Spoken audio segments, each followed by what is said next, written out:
Got you. Got you. Good timing. How you doing? Good. Happy Sunday. We are actually recording, and I was thinking maybe this is what we'll do, record and put it out on the same day. Oh, dear. Because then, like, what I noticed sometimes is when I was editing, it was like we were talking about stuff and it didn't make sense when it was coming out. So, like, people who might listen to it right away or within a week would be like, what are they talking about? School hasn't started yet. It's September 15th, whatever it might have been. But we'll see. We'll see. Or maybe in the week, in the run-up. What's going on? We had Community Day yesterday, October Community Day with the oddities. Yeah. You got a bajillion. I also got a bajillion of them. I was tired. Yeah. I'm still tired. Our whole group pretty much crapped out at 2 hours. We just had to sit and relax. Well, also I had no energy because professors had to use all the energy to... Literal and game energy. Yeah, I think it was one of those times where, unlike, say, the Magical Artifacts one, which was last month, with the time turner, where it was like there weren't like a ton. This was like every inn and greenhouse we went by, there were 5 or 6, and they take 3 to 4 casts. And we didn't get boosted energy from the inns, so it was a lot overwhelming. But on the other hand, in 2 hours, we accomplished plenty. And then when we were sitting, we got to do those dark detectors and enjoy each other's company. We did some fortresses, like you mentioned in your video, and helped Chelsea finish her SOS quest. Great. Yep. Pancake breakfast this morning. Yeah. Also, everyone who knows us knows that we love The Office podcast, Office Ladies podcast. Yes. And we finally finished the first episode because it was like an hour. Yeah, probably longer than it will usually be. Yeah, It depends on if they have guests. If it's going to be like West Wing Weekly, depending on how many guests they have. If it's like, oh, we got Steve Carell for one episode, let's talk to him for a while, that type of thing. Yeah. Definitely going to be added to our excellent Sunday morning tradition. It's a perfect fit. I mean, I like it because I feel like I know a lot about The Office because I knew some facts that you didn't. But then there were some things that they said and I was like, I've never heard this before. This is so cool. I know at some point yesterday we were listening and you were like, this is great. I don't remember what they said, but it was something cool like that. Yeah. And the behind the scenes of getting to know each other and the audition process. Well, my favorite part about any of this is listening to creative people talk about creative stuff. Yeah. So they're talking about like the different acting exercises and like how they made them like pretend they were doing office work and like doing little sketches with the talking heads as like, oh, talk about one of your office mates like in character sort of thing. And I don't know. I think that sort of stuff is really cool. Yeah, it was great. It's going to be really good, I think. They were super funny and did their research. They're quite contrasting. It's really quite funny for being best friends, which is not uncommon, but it just is great for that type of setting. So we have Pam and Angela, who are real life best friends. They're there. And Jenna Fisher and organized Angela and Kinsey, looked at all this stuff, and Angela just like remembers things really interesting. Yeah It's great. I'm looking forward to it. Perfect for us. Ready for the episode though? I am ready. Okay, hey, all right, Juan's ready. Let's everyone turn to page 143, The Midnight Duel, and today's lesson is called Bearing Witness. So we'll see what that means, or what I think it means in a minute. The chapter starts, this is a long one, the synopsis. Okay. The chapter starts with Harry eager for his first flying lesson, despite worrying about making a fool of himself in front of Malfoy and the Slytherins. During the lesson, Harry finds that he is a natural and makes a brilliant but unsupervised swooping catch of Neville's Remembrall after Draco throws it, triumphing over Draco's bullying. That triumph seems short-lived, however, when Professor McGonagall, marches Harry away from the broomsticks and towards classrooms. Unexpectedly, she turns to Oliver Wood, the Gryffindor Quidditch captain, and turns him onto the idea of Harry being their seeker. Later, Malfoy challenges Harry to a duel. Ron joins Harry as his second, Hermione as an objector to breaking rules, and Neville as an unwitting tag-along. Draco is a no-show to the duel, expectedly, but seems to have informed Filch of the chance that Gryffindors might be wandering about after curfew. After scrambling away, the foursome stumble into a locked room that houses a massive three-headed dog who is guarding a trapdoor. Dun, dun, dun. Yeah. Good chapter. We talked actually in the midweek or so about how it's basically like 3 mini chapters. It's even organized that way. There's little breaks in the text. Kind of interesting. Mm-hmm. But what did you think? Yeah, so this chapter is all about Quidditch. Yeah. So I have my Quidditch Hey-o. Through the Ages book that I'll talk about maybe later, about some things that I learned. Yeah, so there's a line in there. Everyone from Wizarding families talked about Quidditch constantly. So this is kind of like the opening because they don't start off with flying lessons. This is like second week of classes or something like that. So they're just about to start doing flying lessons. And that's why Harry's like all irritated because Gryffindors are with Slytherins. And, you know, he also very clearly states in the first sentence of the chapter, it states that he does not like Malfoy at all. Yeah, no. Cannot stand that It's out. human. It's out in the open now, yeah. Yeah. So like Hermione is like in this book reading everything that she can about Quidditch, and which of course like there's only so much you can learn by reading in a book. I love that epistemological conversations. Hermione's Do you know things? recounting these stories to Neville about like everything she's read about Quidditch. Yeah, Neville's like, oh yeah, I'm gonna get all of this absorbed in my brain as well. Yeah. Those two, they're funny. Yeah, and so we have some main characters throughout the chapter. We have our trio, of course. We have Malfoy as a main person, and we also have Neville, who is present throughout because he gets a Remembrall. He does from his gran. Yeah. Oh, we didn't get out as a prop to the one that you made. Yeah, that's in the Christmas box. Yeah. Well, we'll hang it sometime in the background. Maybe we'll add it slowly to the background. Things that make sense.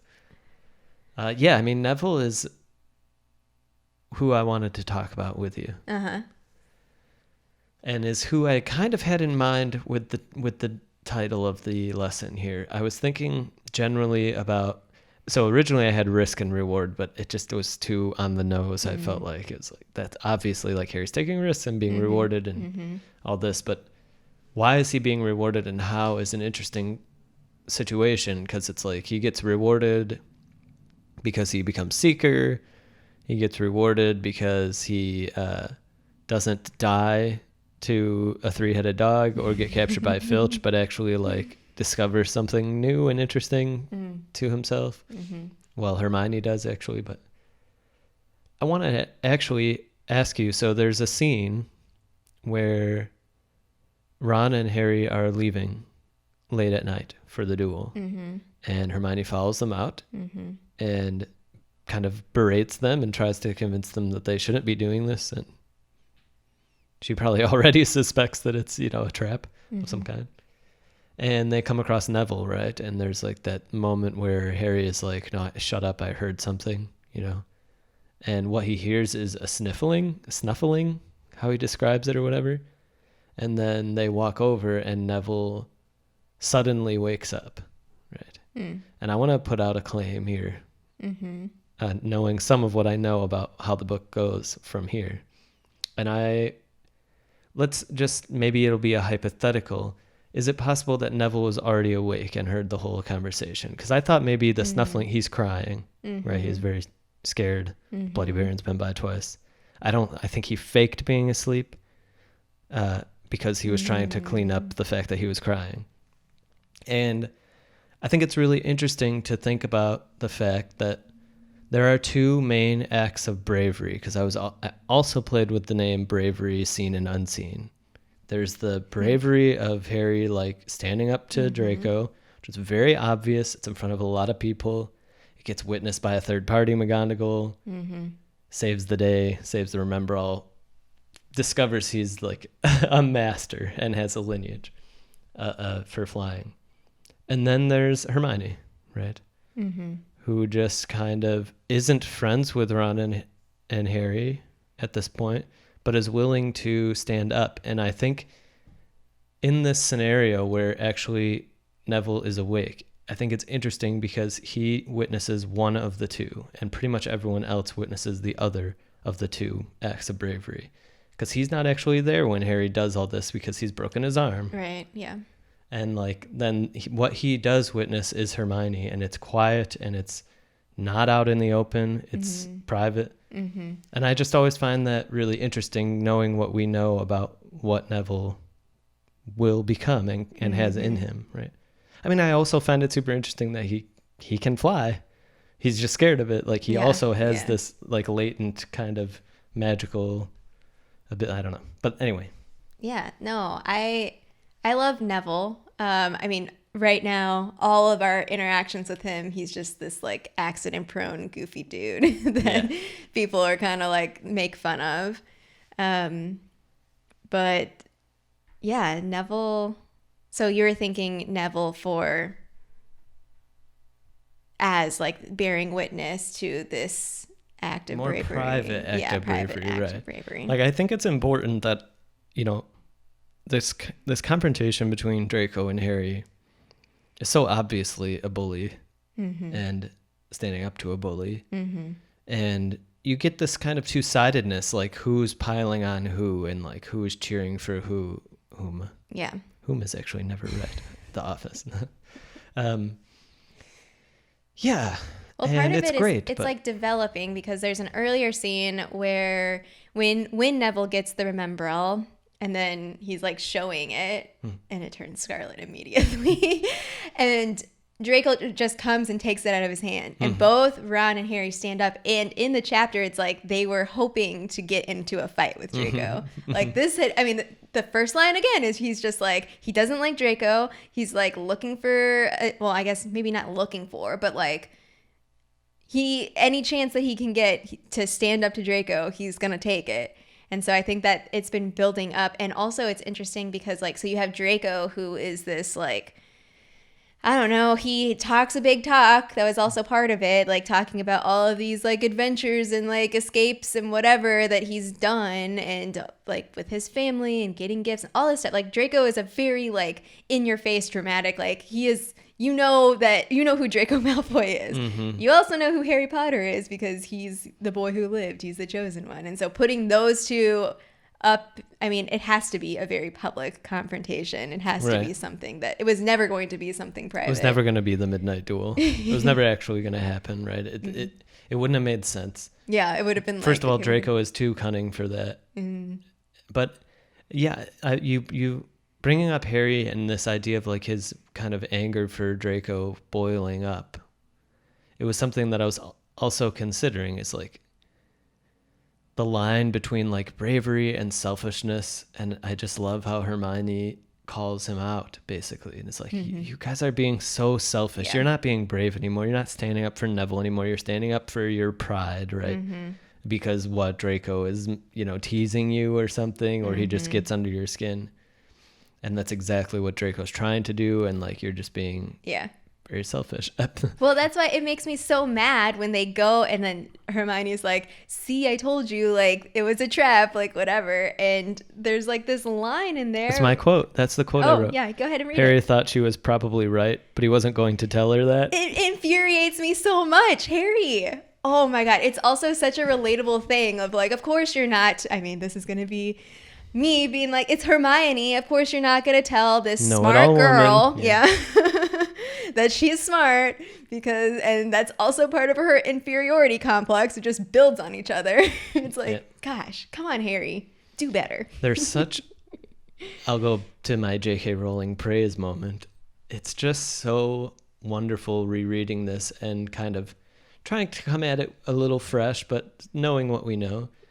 And she doesn't rush her characters. You know, she doesn't rush to tell us who Hermione is. She just lets Hermione interact a couple times, do certain things, raising her hand, talking about points, talking about being expelled. Yeah. Kind of talking about rules, but at the same time, like we get this, it's so wonderful to me. it kind of connects actually to what I was thinking about. Neville to me is the main character of the chapter, or like who will matter the most. This chapter will matter the most too. And like, I think he's faking it. And then like, Neville is brave in his own way. To even be able to go to Hogwarts is like a form of bravery for him. It's just, he has a crazy backstory. But at this point, this whole interaction with Hermione, like Neville, I think, is learning from Hermione a sense of standing up for yourself. Like, or standing up for what you think is right, even more so. And I think he is probably, I love that, because it's different than the movie, right? In the movie, it's just the three of them. Neville isn't there. And I think there's something missing for the long term to not have Neville there for all of this, because he also witnesses the fact that like Harry and Ron are so scared by the dog. The only person who notices the trapdoor is Hermione. Mm-hmm. So what is her form of bravery that lets her like keep herself together and witness this stuff and stand up to her friends in this way, or people who she, is more allied with than Draco. I just love that. I think it's so great that he's there. Because it seems like, I even put in my synopsis, he's just a tag along. It seems inconsequential, but it's so not that he's there. Yeah. Well, it's interesting also if you think about all of them are in Gryffindor, which is known an attribute as bravery. And from what we learned with the hat stall, Neville didn't think that he belonged in Gryffindor because he was like, oh, Hufflepuff. Like he didn't feel like he embodied a Gryffindor bravery. Right. So it'll be, we know what happens, but it'll be exciting to see the bravery that Neville embodies throughout the series. Neville is such a good character. She just does such a good job with him. Because it's like his sort of bumbliness has so clear reasons that we learn about. It's not just to write a bumbly character. And like, he's so intertwined in it all, and it just doesn't seem like it, right? You're reading the first book for the first time and it's like, oh, who is this guy? Like, he's a comic relief of type, right?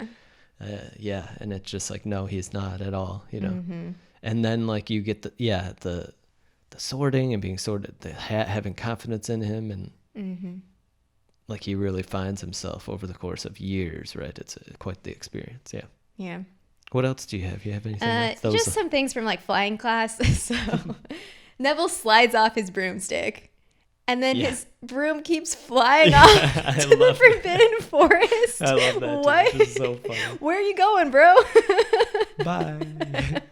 That is such a visual one. I just see it when I read that one. It's so great. Yeah. It's just funny. And so there's just like a couple other things that stood out to me. So another quote that I pulled out was when Malfoy takes the Remembrall and is like, I don't know, being a jerk about it, and Harry's like about to stand up to him, and he gets on the broom and he just starts flying. Like they haven't even had their lesson yet, and he just starts flying. And the quote is, "And in a rush of fierce joy, he realized he found something he could do without being taught. This was easy and this was wonderful." Oh, Harry just starts flying. Yeah. Harry does, Because Malfoy, I think he exaggerates, but probably has flown. Yeah. Well, and that's also what, even though they're like, oh yeah, he does talk a big talk, but he actually probably his parents were let's private flying lessons. Exactly. Yeah, Harry. Yeah. And this goes in line with like this natural giftedness, which could be interpreted as like, oh, well, we find out later that his father was a good Quidditch player. Like, is it something that's genetic? These are things that are also common questions of like, when people are gifted, where does that come from? Are people naturally gifted at things? And then what does it mean for like when we try to teach people things? And so it's also kind of, I don't know. I always laugh at there's this whole rule breaking thing that's like such a big deal. And especially McGonagall is like known as the person who enforces the rules or is the stickler or whatever. And then all of a sudden, like, oh, hey, Harry Yeah, Potter. yeah. Who cares about rule breaking when you can capitalize off student athletes? I don't know. Yeah. That's right. That's a funny little turnabout for McGonagall. Yeah. You maybe get a sense of like she does have this like house pride. Yeah.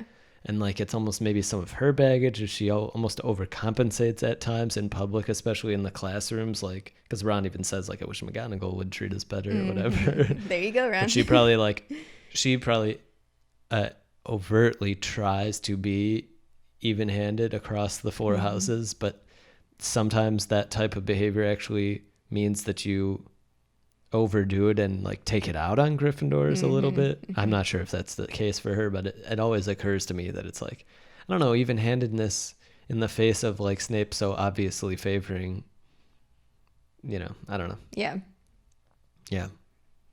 it's an interesting scene. It's a fun scene. I mean, he's not going to get expelled. Like, come on. Obviously, the Madam Hooch says that. It's funny. The whole Madam Hooch character is a little for me. She's a bit of a plot device, right? First of all, she doesn't know how to fix a broken arm. I find that very surprising for somebody who's a flying instructor. Well, Second of all, she doesn't just give Neville over to a student. Right, She just leaves them all unsupervised and says, don't fly. Well, she kind of also has, in terms of titling, we know people, or there seems to be a hierarchy. So she's Madam Hooch and not Professor Hooch. Right. So there might also be something there. Right. Like Madame Pomfrey. Yeah. True, but she's still a witch. Yeah. Seems like she would be able to mend a broken. It just seems like something that somebody would learn if they were going to be like a coach. Maybe. But although I guess my coaches couldn't set arms or something like that, but she, No, you need different people for that. Yeah. I also went back to Quidditch through the ages because Oliver Wood was all excited and like, yeah, we got to get him a good broomstick. So I believe this is chapter 9. There's all about broomsticks. And so the two that Oliver talk about, we have the Clean Sweep 7. Mm-hmm. So actually, Quidditch, or not even flying brooms, were handmade early on. So you had broom makers, and so they were very like artisan custom. Like it wasn't mass produced, I guess is like my point. So the supply didn't really ever meet the demand. Mm-hmm. But Clean Sweep was a pretty good broom. So in 1926, there were 3 brothers named Bob, Bill, and Barnaby Ollerton. They started the Clean Sweep Broom Company. And once the Clean Sweep 1 took off, because they were able to basically they were basically able to mass produce a very good quality broom. This is in the 20s? Yeah. Oh. Well, like I don't know if it's Ford. mass produced. It just says it was produced in numbers never seen before. So maybe, yeah. I think that it's supposed to align kind of historically with Muggle history a lot. That every Quidditch team used them within a year of the launch. Wow. So it became like the thing. It was like, oh, and then after the Clean Sweep, then these like rival companies started like popping up of like trying to get Quidditch. Because Clean Sweep, there's a squirrel on our fence. Mm-hmm. Clean Sweep was after. Okay, I got it. Yeah, so it was marketed and as a racing broom specifically designed for sporting use. So that's also partially why all the Quidditch teams were all about it. And then, so like other companies started and tried competing. And then in 1967, the Nimbus Racing Broom Company made the Nimbus 1000. And nothing like it had ever been seen before. Let's see what else is up here. Reaching speeds of up to 100 miles per hour, capable of turning 360 degrees at a fixed point in midair. Breaking physics. Crazy, yeah. The Nimbus combined the reliability of the old Oak Shaft 79 with the easy handling of the best clean sweeps. So that's awesome. Oliver's talking about some quality brooms here. Yeah, he sure is. Maybe the analogy, although it's not at the same timeline, would be something like instruments like violins, where they would be handmade and unique, and then all of a sudden there were like violin makers and things like that. Mm-hmm.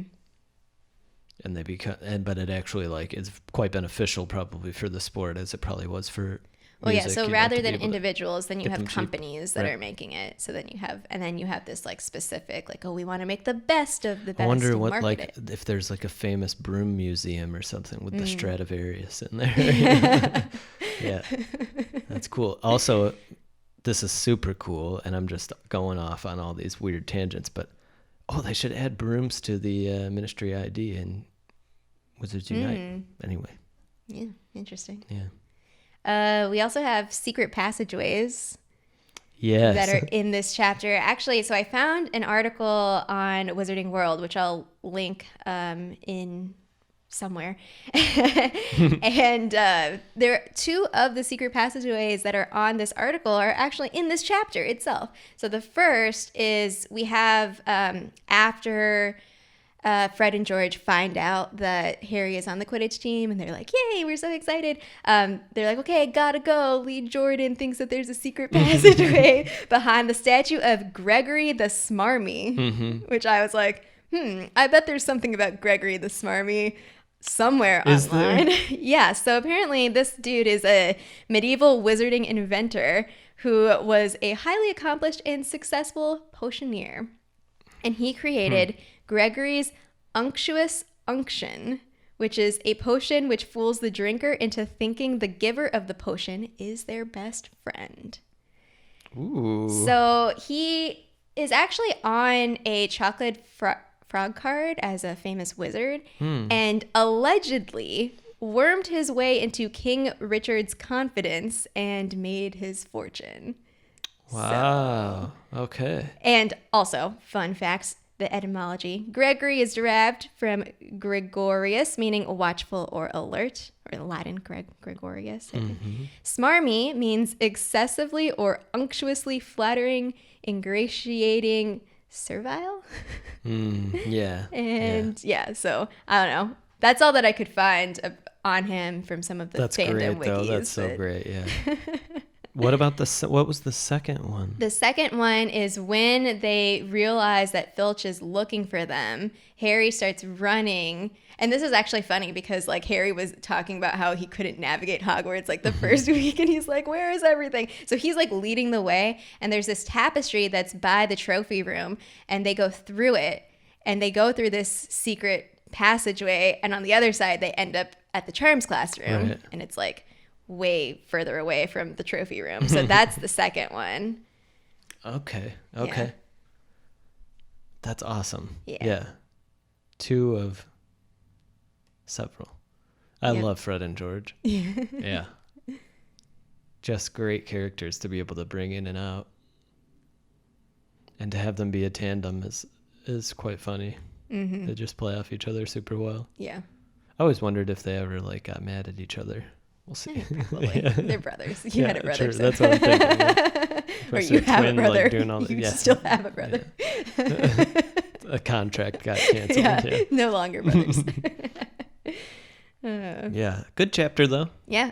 We see a three-headed dog. Oh, we sure do. Yeah. Hermione just casually uses Alohomora and gets through. Yeah, it's my opinion that Harry Potter Wizards Unite is attempting to follow along with our podcast in the calendar. Put out the three-headed dog, and now it's Halloween. Nice job, and Wizards Unite. got Halloween chapter coming up. Bingo. There we go. Yeah.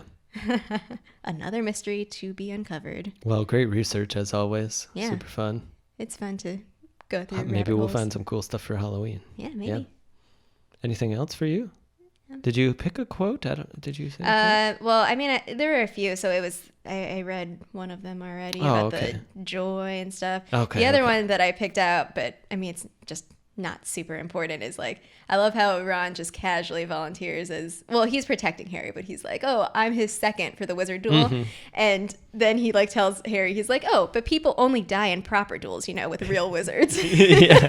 That whole. It made me laugh a lot. That whole exchange. Harry's just like so stressed out. You're just Ron's gonna be like, able to "It's fine." fire sparks at each other. It's fine. No problem. I'll take over if you die. Yeah. Wild. Classic. That's hilarious. Yeah. Yeah. Okay. Awesome. Well, until next time. Until next time. Juan's ready.